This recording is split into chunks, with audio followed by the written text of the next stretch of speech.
ત્રણ મિત્રો હોય છે.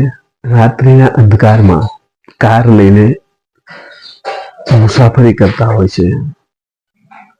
એ રોડ ઉપર જતા હોય છે અને અચાનક બને છે એવું કે એક સસલું રોડની એક તરફથી બીજી તરફ રોડ ક્રોસ કરે છે અને સંજોગવશાત આ સસલું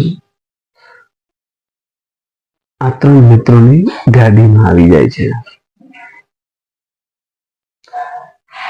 ત્રણેય મિત્રો ગાડી ઊભી રાખે છે, નીચે ઉતરે છે અને જોવે છે તો સસલું મૃત્યુ પામ્યું હોય છે.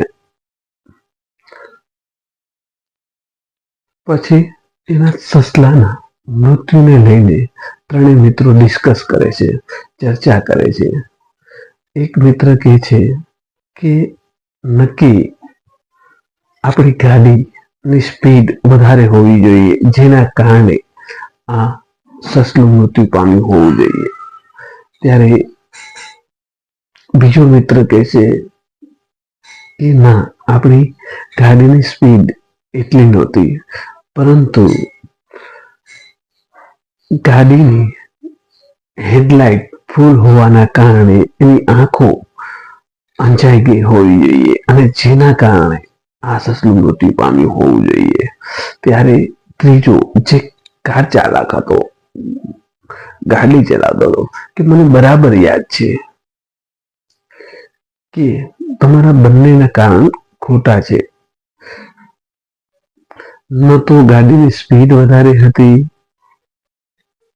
ન સસલાની હેડલાઇટનો પ્રકાશ આવ્યો હતો, પરંતુ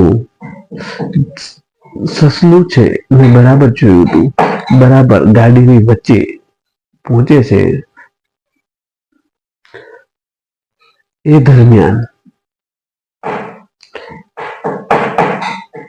એ કઈ બાજુ જવું અને કઈ બાજુ ન જવું એ વિચારમાં ઘણો સમય લે છે, જેના કારણે એ ખોટી દિશા પસંદ કરે છે જવા માટેની અને એના કારણે આપણા ગાડીમાં આવી જાય છે.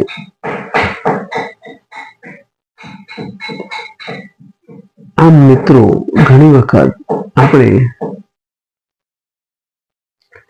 નિર્ણય લેવામાં વાર લગાડીએ છીએ, જેના કારણે આપણે ક્યાંય પહોંચી શકતા નથી.